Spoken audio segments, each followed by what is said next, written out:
লাইলাতুল কদর, এই কদরের রাতটা হচ্ছে এমন রাত যেটা খায়রুম মিন আলফি শাহর, 1000 মাসের চেয়েও সেরা।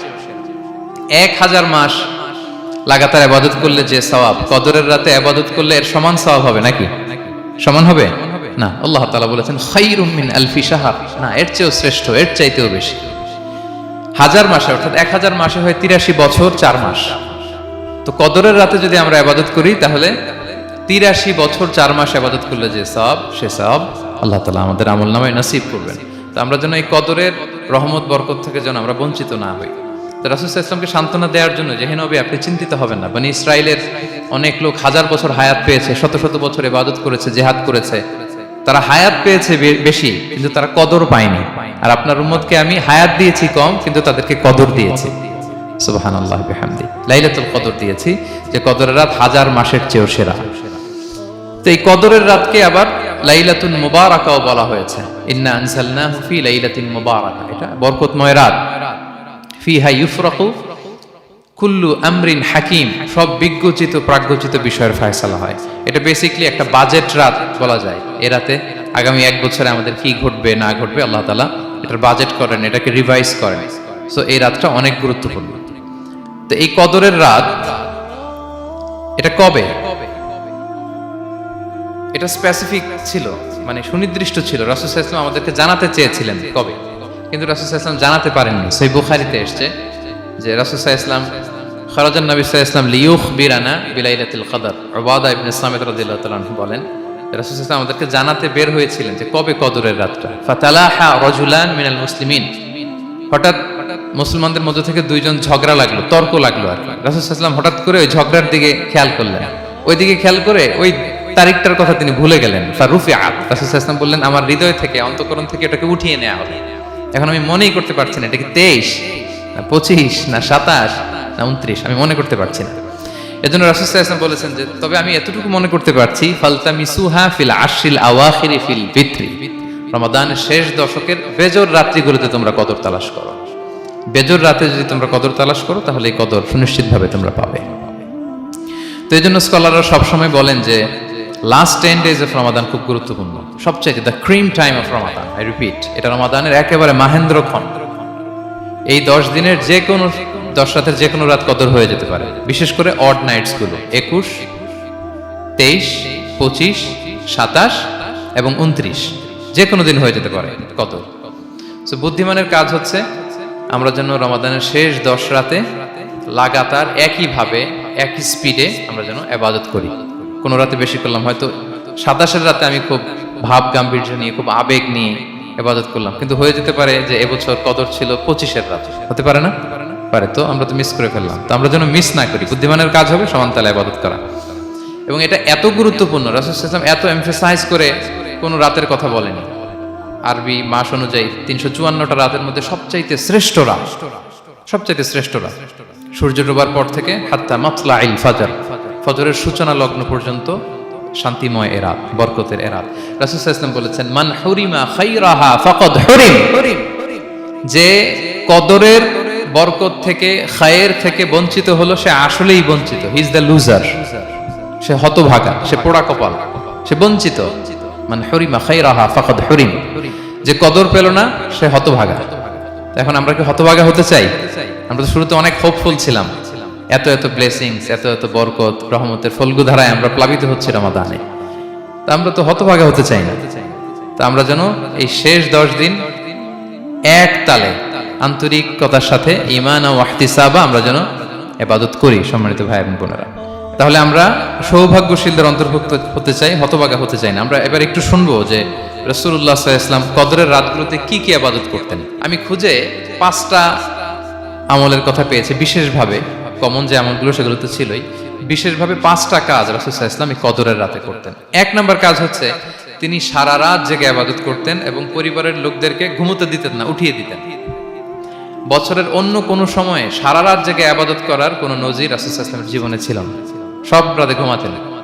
আমি জোহর বারুতে একটা কনভেনশনে the daily routine of prophet সাল্লাল্লাহু আলাইহি ওয়াসাল্লাম একটা আলোচনা করেছিলাম, যেখানে রাসূল সাল্লাল্লাহু আলাইহি ওয়াসাল্লামের দৈনন্দিন জীবনের রুটিন আলোচনা করেছিলাম। সেখানে আমরা বলেছি যে রাসূল সাল্লাল্লাহু আলাইহি ওয়াসাল্লামের দৈনন্দিন অভ্যাস ছিল তিনি এশার পরেই তাড়াতাড়ি ঘুমিয়ে পড়তেন আর মিড নাইটে উঠতেন। রাসূল সাল্লাল্লাহু আলাইহি ইসলামের কর্মদিবস শুরু হতো মিড নাইটে। আমাদের তো সকালে আরো অনেক পরে শুরু হয়। রাসূল সাল্লাল্লাহু আলাইহি ইসলামের কর্মদিবস শুরু হতো বেসিক্যালি মিড নাইটে। এশার পরে কথাবার্তা না বলে আগে ঘুমোতে যেতেন, মিড নাইটে উঠতেন, কিন্তু ঘুমাতেন। ঘুম ছাড়া রাত কাটাতেন না। সারা বছরের এটা ছিল যে এশার পর পরে ঘুমোতে যেতেন, except the last 10 days of Ramadan. রমাদানের শেষ 10 রাতে রাসূল সাল্লাল্লাহু আলাইহি ওয়াসাল্লাম ঘুমাতেন না। এই 10 দিনের ব্যাপারেই পাওয়া যায় সারা রাত জেগে তিনি ইবাদত করতেন। আম্মা জান আয়েশা রাদিয়াল্লাহু তাআলা আনহা বলেন, ইযা দাখালাল আশরু আহিয়াল লাইলা ওয়া আইকাযা আহলা ওয়া জাদ্দা ওয়া শাদ্দাল মিযজার।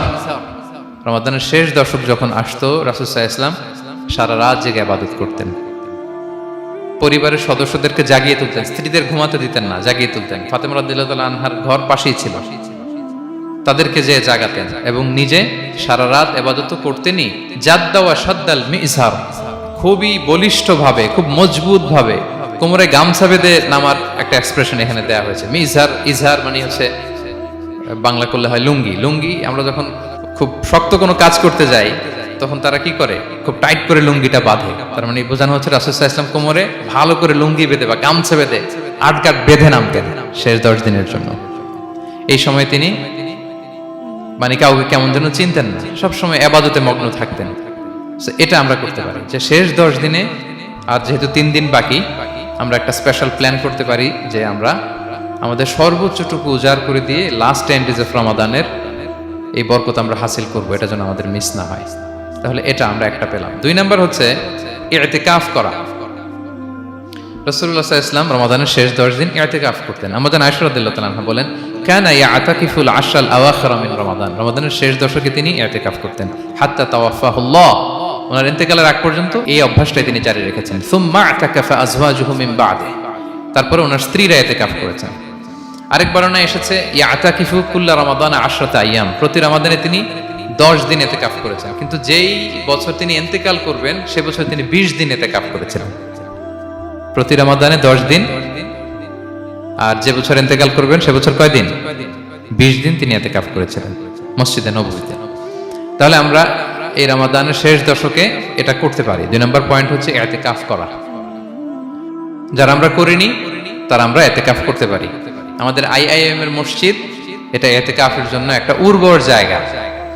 আমরা যখন এই ক্যাম্পাসে ছিলাম তখন দেখেছি যে এখানকার ইতিকাফের পরিবেশ যে এত সুন্দর, এটা কল্পনাই করা যায় না। অসাধারণ পরিবেশ।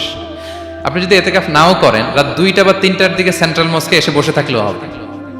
রাত 2টা 3টার দিকে এসে বসে থাকলে দেখবেন যে কেউ সেজদায় পড়ে কান্না করতেছে, কেউ হালাকা করতেছে, কেউ তাসবিহ পড়তেছে, কেউ কোরআন তেলাওয়াত করতেছে। মানে এত সুন্দর পরিবেশ, ওটা দেখলেই আপনার ইবাদত করতে মন চাইবে। তো আমরা যেন ইতিকাফ করার চেষ্টা করি। ইতিকাফ করতে না পারলে শেষ দশকের রাতগুলো যেন মসজিদে কাটানোর চেষ্টা করি, তা না পারলেও বাসায় যেন এই রাতগুলো আমরা মিস না করি। বিশেষ করে সেন্ট্রাল মস্কে তো অসাধারণ পরিবেশ, এটা হাইলি রেকমেন্ডেড। ইফ পসিবল আপনারা আসবেন, এখানে ইবাদতের চমৎকার পরিবেশ থাকে। 3 নাম্বার হচ্ছে রাসূল সাল্লাল্লাহু আলাইহি ওয়াসাল্লাম এবং জিবরাইল আলাইহিস সালাম যৌথভাবে কোরআন রিভিশন করতেন।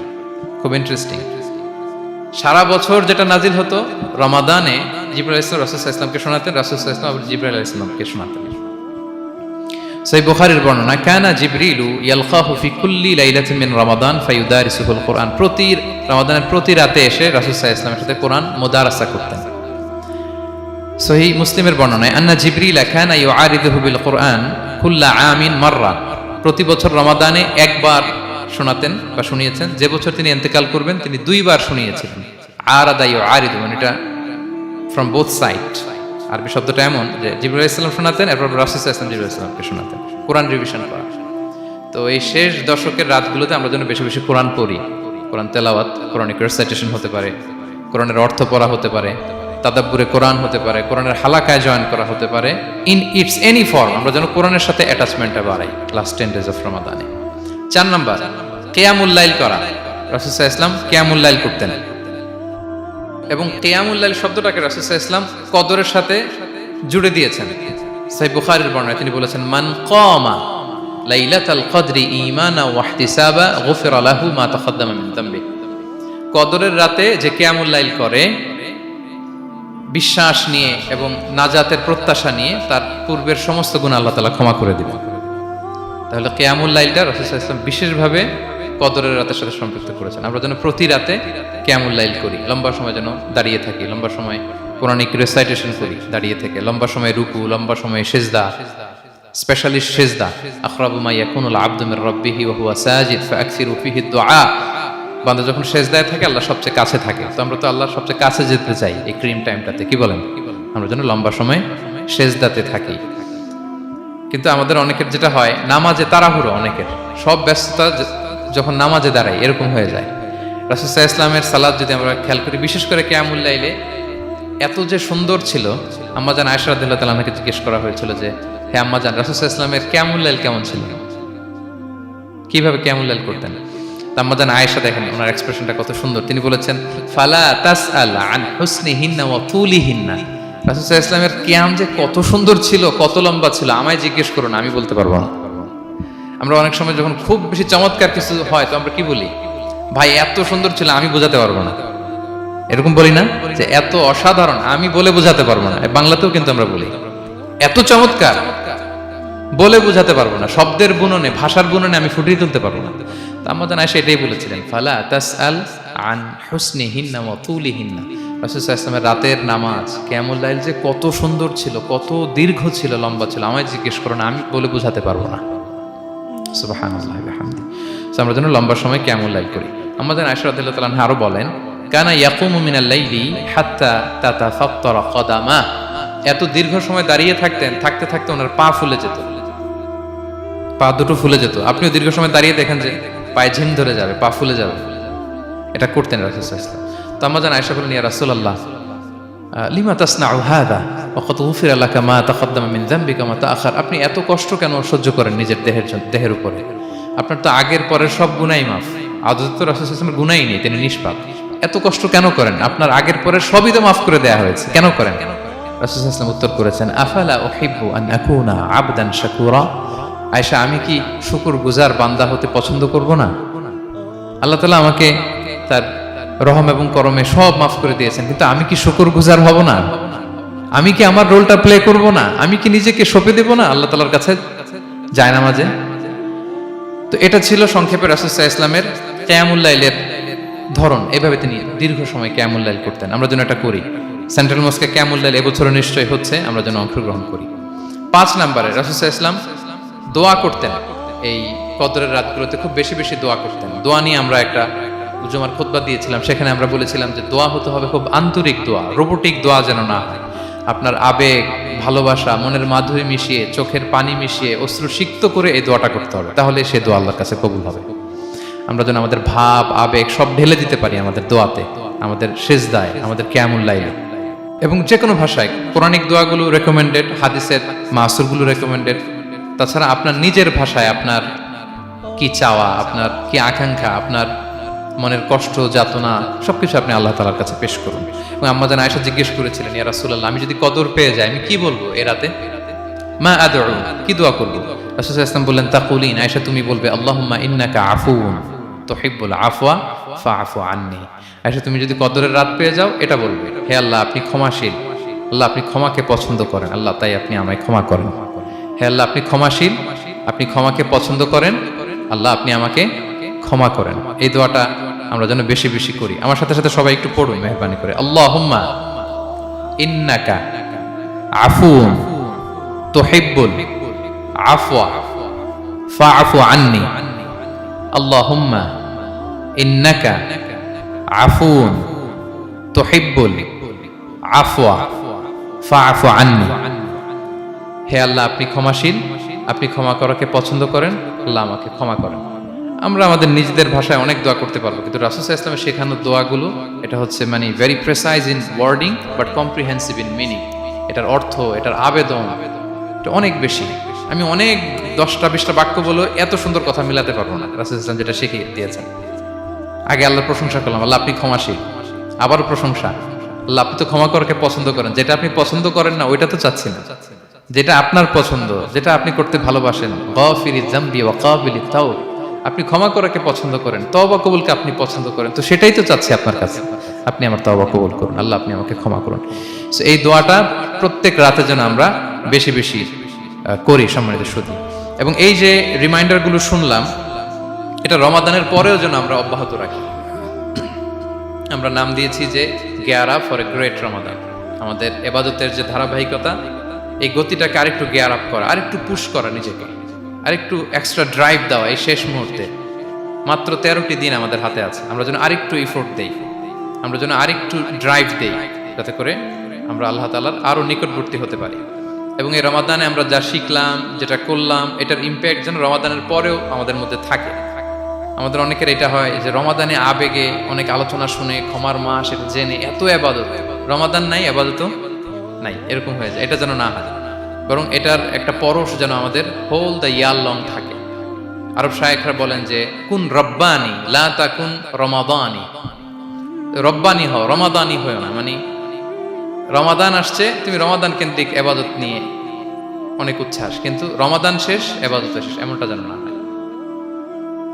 রমাদানের পরেও সে মেহেরবান আল্লাহ তাআলা কিন্তু আমাদের জন্য আছেন। তিনি প্রতি রাতে শেষ রাতে নেমে আসেন, এসে ডাকতে থাকেন, কার ক্ষমা লাগবে ক্ষমা চাও।